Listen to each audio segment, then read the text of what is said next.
Barbara Crown, that lovely area of the world, Miami, where the sun always shines. I understand the sirens have gone off in the office, and you've got warnings for us.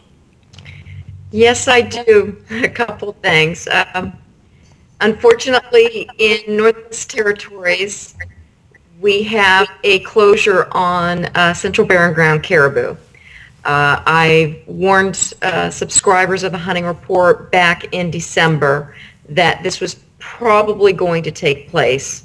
It has not, the final nail has not been driven into the coffin, but everyone that I have spoken to up that way is pretty certain that this is going to be the case. Basically what's happened is I've reported in the past that biologists in Northwest Territories have determined since 2006, when I first reported on this, that the Bath herd caribou herd, which is a Central Barren Ground caribou herd, we're not talking about mountain caribou, we're not talking about any other variety of caribou, this is Central Barren Ground caribou. The Bathurst herd is on the verge of collapsing. It's heading towards crashing, is what the biologists have said since 2006. There's been some argumentation going back and forth between the biologists and the outfitters up that way, but according to peer review of the science that was conducted to determine the population of the caribou, the herd up there has been declining about 5% per year since 2006. Actually, since before that, sorry. But bottom line is, the recommendation had been made this past December to eliminate all caribou hunting in that area in order to take the pressure off the herd. That meant no non-residents, which meant no outfitters, no resident hunters, and the recommendation was also made no Aboriginal hunting. An emergency hunt closure was put in place in January that prevented the Aboriginal communities up that way from hunting as well.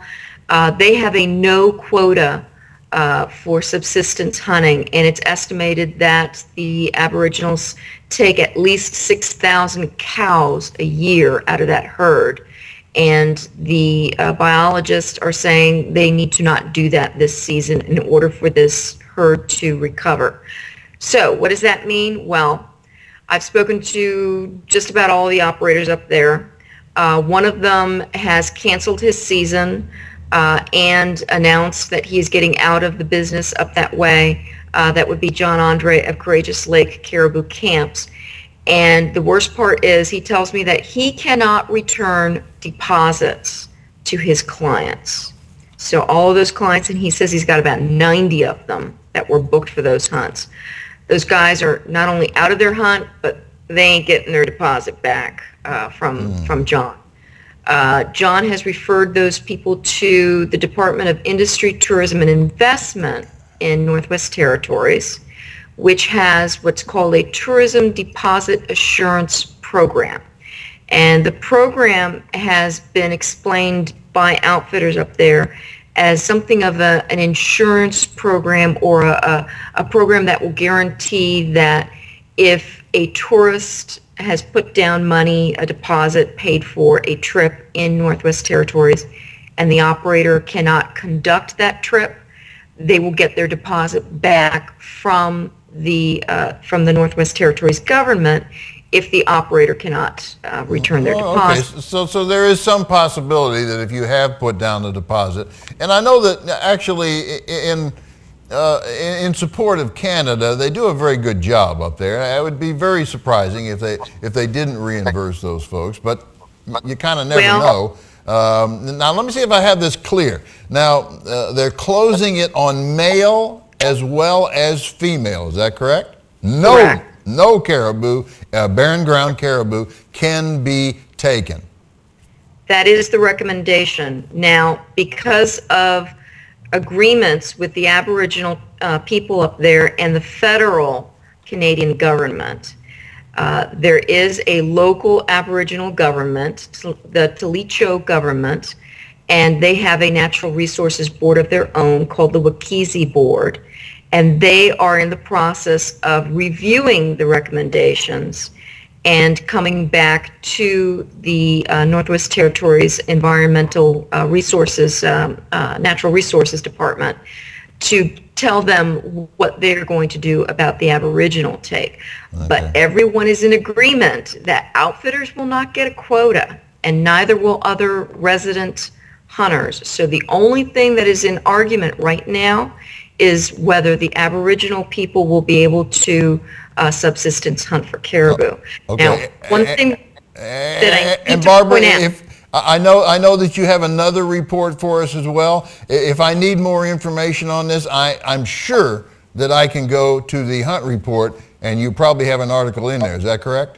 I will be reporting on this fully in the upcoming May issue. And one of the things that I need to clarify is that there is no guarantee on this fund that you will get your money back from Northwest Territories government. So you definitely need to read the May issue to get all the facts on that. Yeah, okay, so if you have a trip planned up there, folks, you need to get a hold of your outfitter, and you need to get this thing squared away somehow. You know, maybe they'll hold a deposit and let you come. I don't want to speak for those people, but I know that there are certain things that can be done. And I'd be very surprised if the Canadian government didn't work with you on this a little bit. I am a little disappointed that they have prevented the native population from hunting caribou. That's pretty unusual. So I think that, in fact, is a reason why the siren went off, because that very rarely happens up there. So anyway, we got to get down to Mozambique. I know some people have planned to go to Mozambique. There's another warning there, Barbara. Tell us what that warning is. Well, there are some operators that are marketing and also offering, once you get there, pack animal control hunts, and these are problem animal control hunts. These are illegal in Mozambique. I don't care what your operator tells you. I have direct from the Minister of Conservation in Mozambique that no foreign hunters are allowed to participate in a problem animal control hunt. These are for elephant and lion usually. But if you have an operator who tells you, oh no, we have a special permit, no, he doesn't. Don't fall for it. Okay, all right, because I'm sure that at a number of conventions around the country that have all taken place now, that this may have come up in one of those booths out there. And so I think it is important here to note that we need to go again to the hunting report. I'm sure that you have more information on that, Barbara, right? I am gathering more information. I am right now trying to find out exactly who is pushing these hunts, because I will tell the hunting community about them. And we want to hear it too. Hey, Barbara, thank you very much. We got to run. I'll see you again next week, and fill us in on anything that we missed, okay? Will do, James. Okay, thank you. Bye-bye.